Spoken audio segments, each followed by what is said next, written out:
Salve, salve meus amigos, sejam todos muito bem-vindos para mais um vídeo. Eu sou o Lucas Tadioto, esse é o canal Stake Cheia. Nesse vídeo eu vou comentar com vocês um pouco sobre os jogos dessa terça-feira, dia onde temos aí jogos de ida da terceira fase da Copa do Brasil. Temos também aí um jogo muito importante pela semifinal, jogo de ida da semifinal da Champions League, Arsenal e PSG.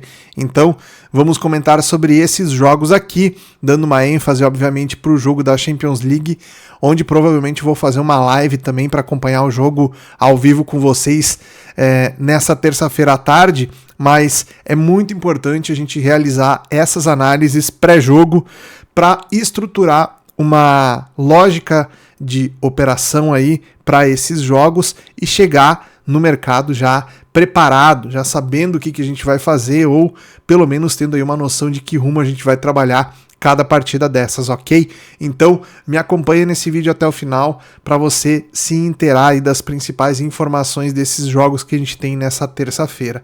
Se você não é inscrito no canal, por favor, dá aquela moral, se inscreve aí no canal Stake Cheia. É só clicar no botãozinho para se inscrever, ativar o sininho para receber as notificações e deixa aquele like se esse vídeo for útil para você de alguma maneira. Maravilha? Vamos falar dos jogos aqui. Vamos deixar para falar do jogo da Champions League no final. Antes dos jogos da Copa do Brasil, a gente tem um jogo aqui bem bacana para quem trabalha futebol asiático, mais precisamente no mundo árabe. A gente tem um confronto aqui que é o Al Hilal contra o Al Ahly. São aqui duas das principais equipes aí que a gente vê atuando no futebol asiático atualmente. Esse jogo aqui é a semifinal da Champions League asiática, tá? Então, de um lado a gente tem aqui o Al Hilal do Jorge Jesus, né? Que vem fazendo aí uma grande temporada também, contra o Al Ahly, que é um dos grandes times do Egito, se enfrentando, né? Então a gente tem aqui um retrospecto muito interessante de confronto entre essas duas equipes aqui, né? No Al Ahly o principal jogador é o Firmino e no Al Hilal o principal jogador tem sido o Mitrovic, né? Então dois jogadores de ataque aqui muito importantes, né? Se não me engano, do outro lado da semifinal está o Al Nassr, né? Do Cristiano Ronaldo. Vamos ver aqui. Na outra semifinal está o Al Nassr contra o Kawasaki Frontale do Japão. Então a gente tem aqui as duas semifinais aqui, vamos lá. Aqui, ó. Aqui a gente consegue ver o chaveamento. Então a gente teve aqui o Al Nassr passando por outro japonês, aqui o Yokohama, né? O Al Hilal passou pelo Gwangju da China e o Al Ahly passou pelo Buriram. Esse time aqui, se não me engano, é da Tunísia, talvez. Não, aliás, Tunísia não, tô falando besteira. É da Tailândia. Então, venceu por 3-0 aqui e classificou, né? O Firmino foi o principal jogador da partida e o Al Ahly passou. O Al Hilal, aliás, passou no jogo anterior pelo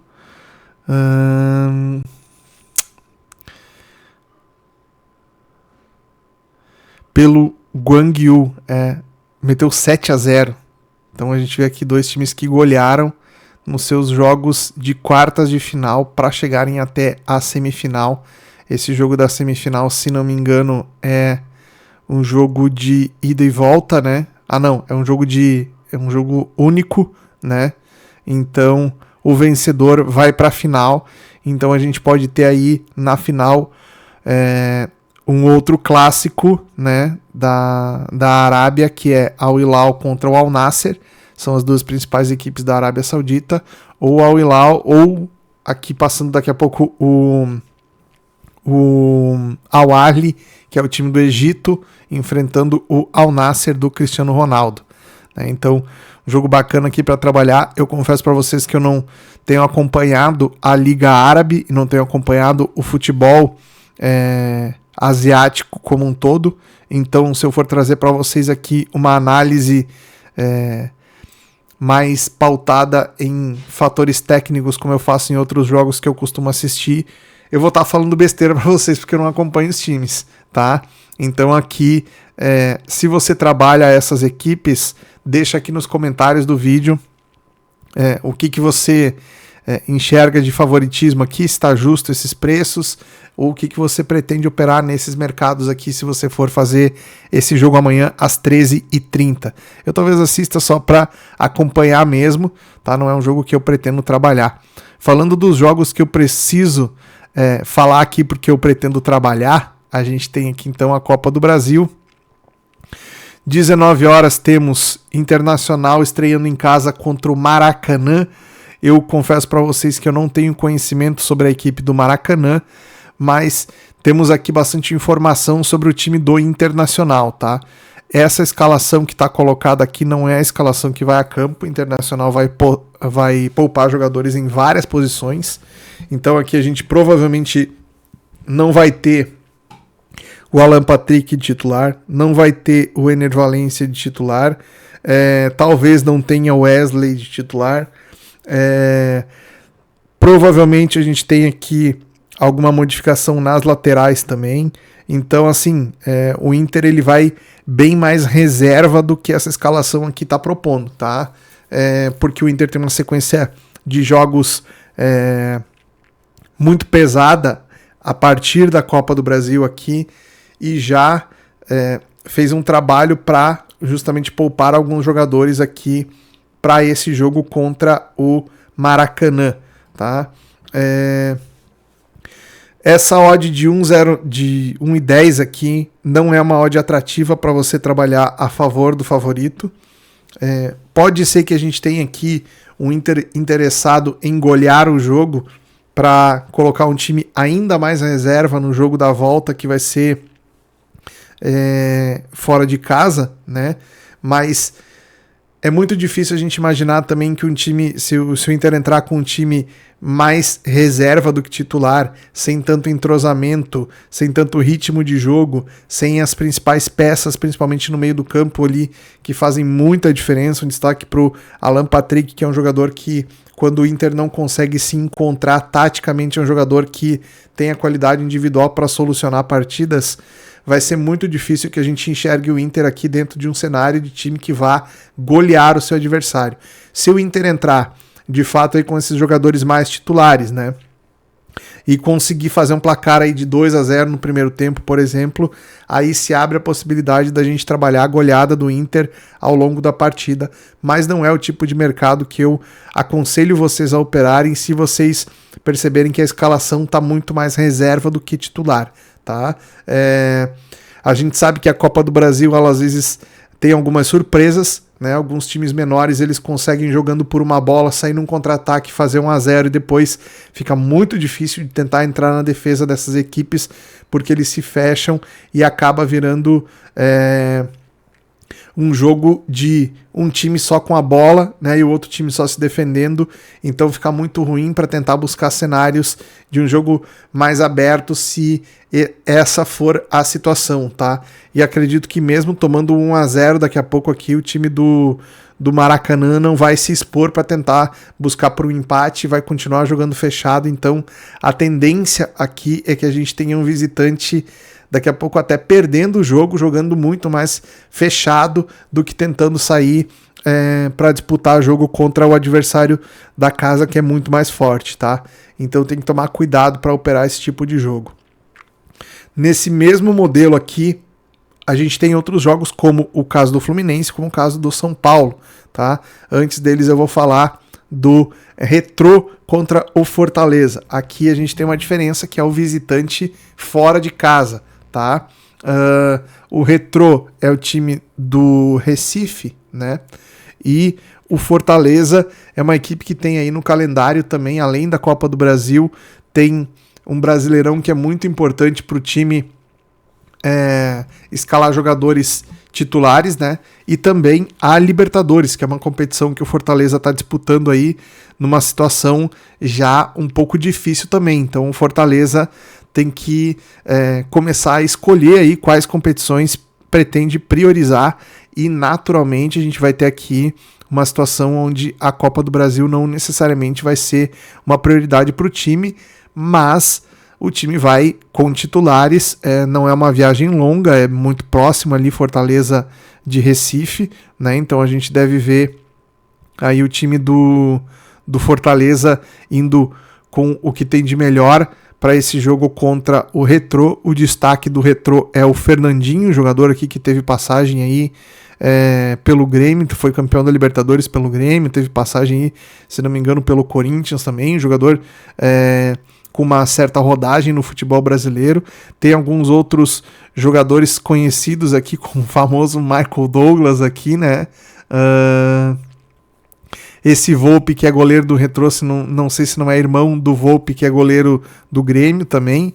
Enfim, é uma equipe que é uma equipe nova, né, recente, mas que vem tendo aí campanhas interessantes no Campeonato Pernambucano, sendo aí ocupando às vezes o lugar de terceira força no futebol pernambucano muitas vezes, né? Então vale a pena olhar com cuidado para esse confronto aqui, justamente porque, como eu falei para vocês, em ambiente de Copa do Brasil a gente pode ter muitas vezes o time que é considerado a zebra conseguindo fazer um resultado atípico aí, principalmente no jogo onde tem mando de campo, né? Então aqui a gente vai ter o Retrô jogando com o seu mando de campo, né?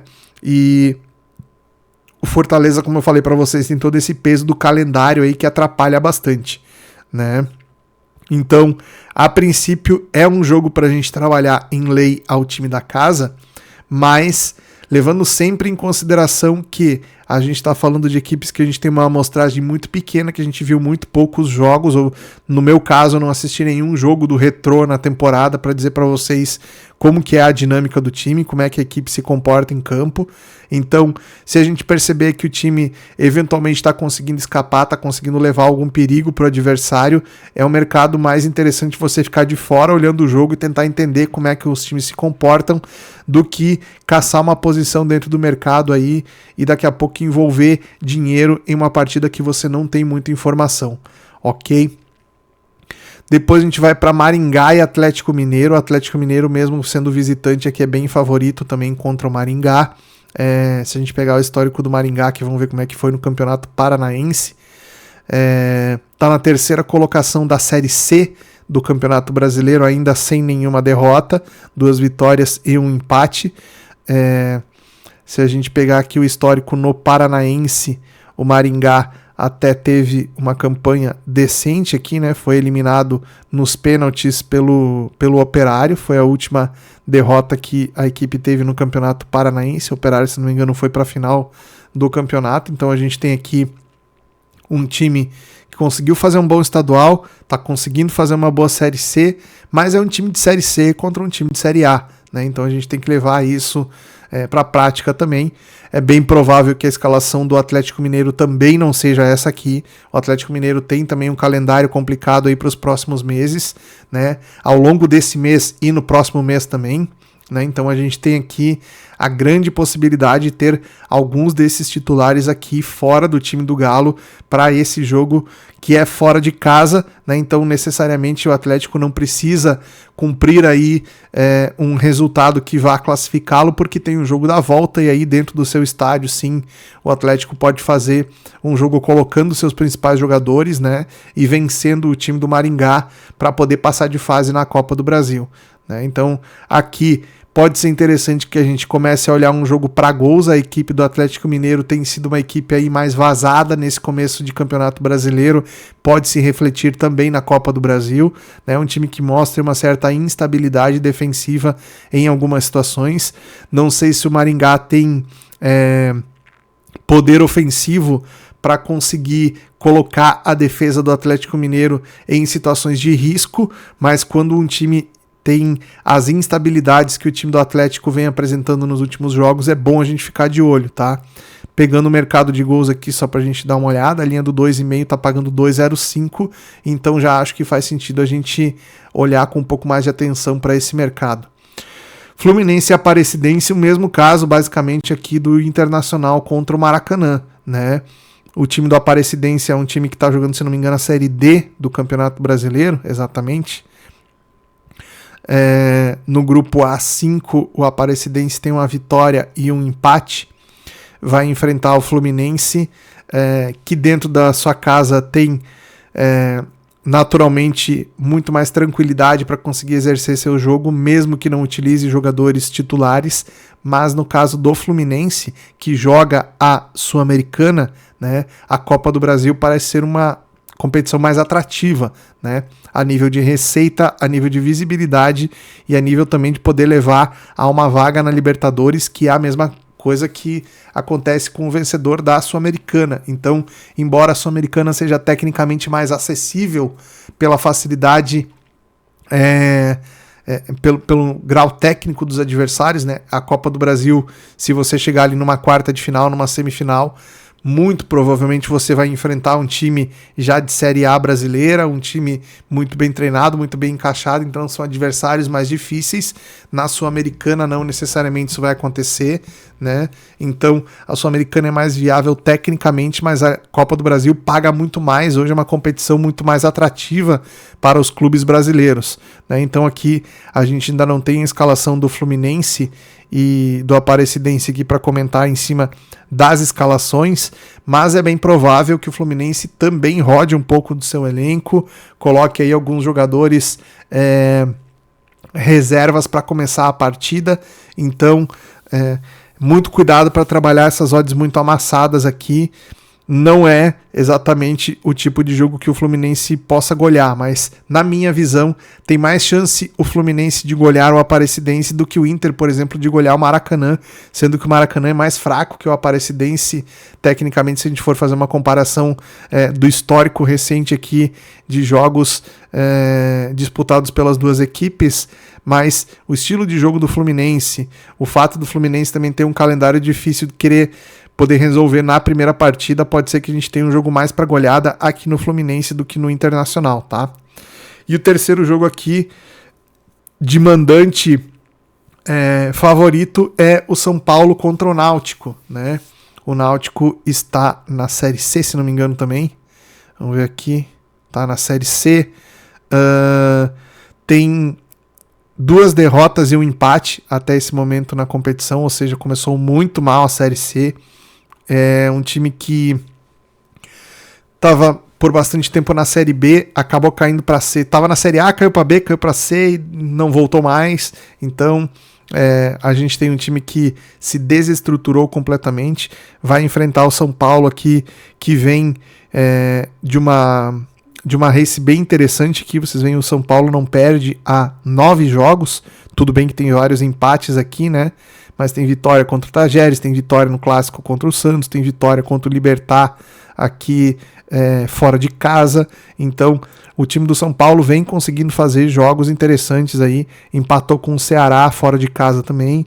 Então, para esse jogo, dentro do Morumbi, o São Paulo tem um amplo favoritismo aqui, e aqui já com preço um pouco melhor, que a gente pode explorar daqui a pouco, um back favorito aqui no time do São Paulo, que bem provavelmente também vai com um time bem mexido, tá?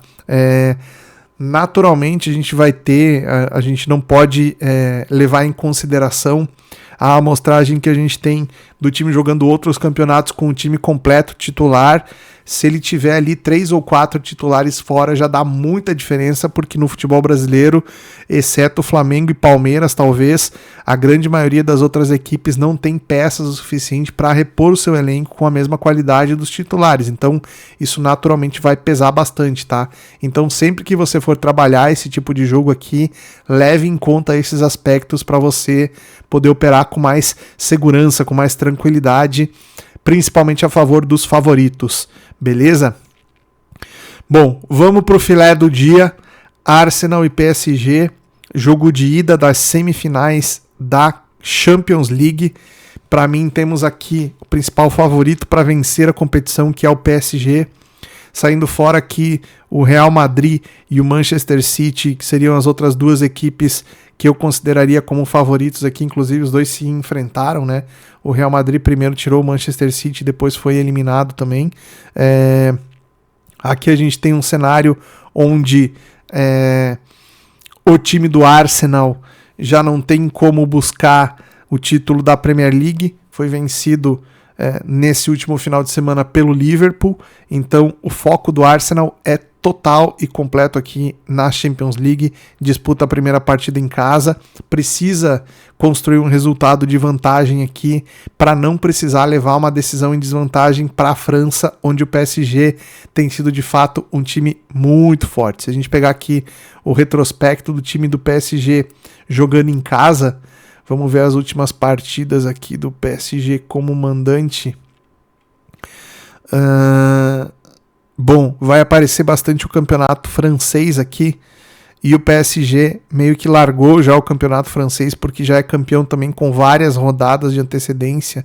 Então o time teve uma performance aqui nessa temporada, jogando dentro de casa pelo campeonato francês, de excelente aproveitamento, mas esse aproveitamento também foi muito bom jogando na Champions League, né?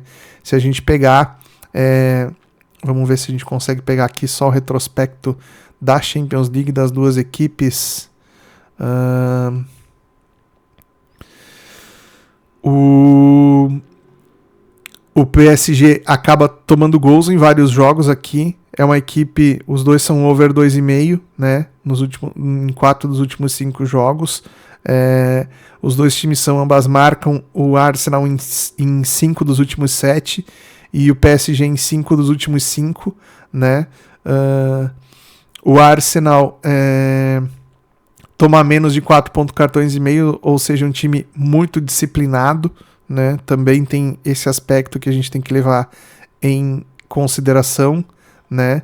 Se a gente pegar aqui nessa competição aqui, os últimos jogos, o PSG passou do Aston Villa, que era um adversário relativamente complicado, tá? Então, nesse sentido aqui foi um pouco mais tranquilo para o PSG, mas vamos dar uma olhada aqui na trajetória que cada um fez para chegar até onde chegou aqui nessa altura da Champions League. Vamos pegar aqui a tabela completa aqui, ó.